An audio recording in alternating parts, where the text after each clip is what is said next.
నేతల తీరు పట్ల YCP Uttarandhra regional coordinator Kannababu అసంతృప్తిగా ఉన్నారని అంటున్నారు. సొంత పార్టీ నేత చేసిన వ్యాఖ్యలతో మనస్తాపం చెందారని వినిపిస్తోంది. బహిరంగంగా తనను టార్గెట్ చేయడంపై కన్నబాబు అలిగారా? అందుకేనా విశాఖ రావడానికి మొహం చాటేస్తున్నారా? ఇంతకీ కన్నబాబు మనసును గాయపరిచిన ఆ నేత ఎవరు? Let's watch the story.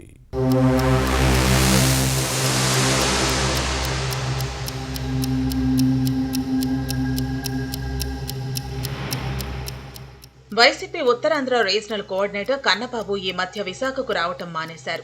అప్పుడప్పుడు వచ్చి వెళుతున్నారు. ప్రాంతీయ సమన్వయకర్తగా నియామకం జరిగిన తర్వాత విశాఖ ఆఫీసుకు వచ్చినప్పుడు పార్టీ కార్యకర్తలకు కన్నబాబు ఎంతో భరోసా, ధైర్యాన్ని ఇచ్చారు. అందరికీ అందుబాటులో ఉంటూ ఉత్తరాంధ్రలో జిల్లాల్లో పర్యటించి పార్టీని బలోపేతం చేస్తానని హామీ ఇచ్చారు. అంతేకాదు, తరచూ విశాఖకు వస్తానని చెప్పిన విషయాన్ని గుర్తుపెట్టుకోవాలి. కానీ కొన్ని నెలల నుంచి విశాఖకు రావటం మానేశారు. వచ్చినా ఏదో ఒక కార్యక్రమానికి హాజరవటం లేదా పార్టీ కార్యాలయంలో నేతలతో సమావేశం అవటం తప్ప పార్టీ బలోపేతంపై పెద్దగా దృష్టి పెట్టలేదని ఫ్యాన్ పార్టీలో గుసగుసలు వినిపిస్తున్నాయి. రీజనల్ కోఆర్డినేటర్ పదవిని స్వీకరించిన తర్వాత ఎంతో హుషారుగా కనిపించిన కన్నబాబు ఈ మధ్య విశాఖకు రావటానికి పెద్దగా ఆసక్తి చూపటం లేదు. రాజకీయ ప్రత్యర్థులు పరస్పరం విమర్శించుకోవటం సాధారణం. కానీ సొంత పార్టీ నుంచి విమర్శలొస్తే ఎవరూ సహించలేరు. ఇప్పుడు కన్నబాబు విషయంలో ఇదే జరిగిందని పార్టీ వర్గాల్లో వినిపిస్తోంది. కొన్ని నెలల క్రితం విశాఖ పార్టీ కార్యాలయంలో దక్షిణ నియోజకవర్గం వైసీపీ సమన్వయకర్త మాజీ ఎమ్మెల్యే వాసుపల్లి గణేష్ కుమార్ తనను ఉద్దేశించి బహిరంగంగా చేసిన వ్యాఖ్యలు కన్నబాబును బాధించాయి. సొంత పార్టీ నేతే తనను టార్గెట్ చేయడం పట్ల కొంత అసంతృప్తి వ్యక్తం చేసినట్లు పార్టీలో ప్రచారం జరుగుతోంది. అందుకే విశాఖకు రావడానికి అంతగా ఇష్టపడటం లేదని పార్టీ శ్రేణులు ఆఫ్ ది రికార్డుగా చెబుతున్నాయి.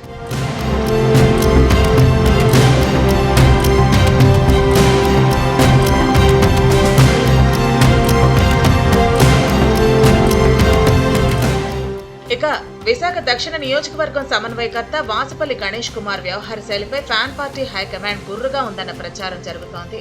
కొన్నేళ్ల క్రితం పార్టీ కార్యాలయంలో జరిగిన సమావేశంలో పొరుగు జిల్లాల నేతల పెత్తనం పెరిగిపోయిందన్న కామెంట్స్ వివాదాస్పదమయ్యాయి. అంతేకాదు, ఇతర జిల్లాల లీడర్ల నాయకత్వంపై పార్టీ ఆధారపడకూడదని అంటూ హాట్ కామెంట్స్ చేయడంపై అప్పట్లో పెద్ద రచ్చే జరిగింది.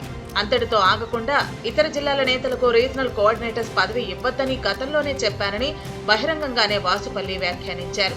విశాఖలో ఇంకొకరి పెత్తనం ఉండకూడదని పార్టీ ఆఫీసులో స్థానిక నేతలే మైక్ పట్టుకోవాలంటూ నాన్ లోకల్ లీడర్లపై చేసిన ఘాటు కామెంట్స్ పెద్ద రభస సృష్టించాయి. అంతటితో ఆగకుండా విశాఖ ప్రజలు ఇతర జిల్లాల నాయకత్వాన్ని కోరుకోవటం లేదని, పొరుగు జిల్లా నేతలు వచ్చి ఇక్కడ పెత్తనం చేస్తామంటే పార్టీ ఆఫీసుకు రానని హెచ్చరించడాన్ని గుర్తు పెట్టుకోవాలి. ఈ వ్యవహారంలో పార్టీ నేతలు వాసుపల్లిపై అగ్గి మీద గుగ్గిలవై అధిష్టానానికి ఫిర్యాదు చేశారని సమాచారం. వాసుపల్లి వ్యాఖ్యలతో లోకల్, నాన్ లోకల్ ఫీలింగ్ వస్తే అంతిమంగా పార్టీకి తీరని నష్టమన్న ఆందోళన వ్యక్తమైంది. విశాఖ స్థానిక సంస్థల MLC Botsa Satyanarayana, Uttarandhra party regional coordinator Kurasala Kannababu, Visakha parliament పరిశీలకుడు కదిరి బాబురావు, భీమిలి సమన్వయకర్త మజ్జి శ్రీనివాసరావు, విశాఖ జిల్లా వైసీపీ అధ్యక్షుడు కేకే రాజు వీరంతా ఇతర జిల్లాల నేతలని వాసుపల్లి వర్గం చెబుతోంది.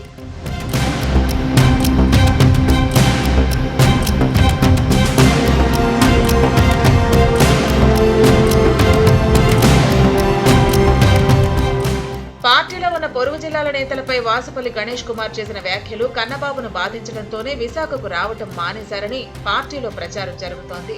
అందరికీ అందుబాటులో ఉంటానన్న నేత కనీసం వారానికి ఒక్కసారి కూడా విశాఖ వైపు కన్నెత్తి చూడటం లేదు. అయితే వాసుపల్లి గణేష్ కుమార్ నాన్ లోకల్ నేతలపై ఎంతో వ్యూహాత్మకంగా కామెంట్స్ చేశారని అంటారు. వాస్తవానికి ఎంతో రాజకీయ అనుభవం ఉన్న ఈ నేత ఎక్కడ ఎప్పుడు ఏది మాట్లాడాలో తెలియని వ్యక్తి ఏమీ కాదు. కానీ పొరుగు జిల్లాల నేతల పెత్తనం విశాఖకు వద్దు అని, అలా చేస్తే పార్టీ ఆఫీసుకు రానని వాసుపల్లి ఉద్దేశపూర్వకంగానే అన్నారని విశాఖలో ప్రచారం జరుగుతోంది. తన కామెంట్స్ పై హైకమాండ్ ఏ చర్య తీసుకున్నా ఆ వంకతో పార్టీని వీడి వెళ్లిపోయే ప్లాన్ లో వాసుపల్లి ఉన్నారని వినిపిస్తోంది.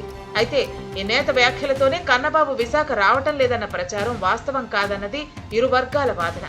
పార్టీలో కొందరు నేతలు కావాలనే ఇలాంటి పరిస్థితిని కల్పిస్తున్నారని అంటారు. వైసీపీలో వాసుపల్లి వ్యాఖ్యల వ్యవహారం ఏ మలుపు తిరుగుతుందో చూడాలి.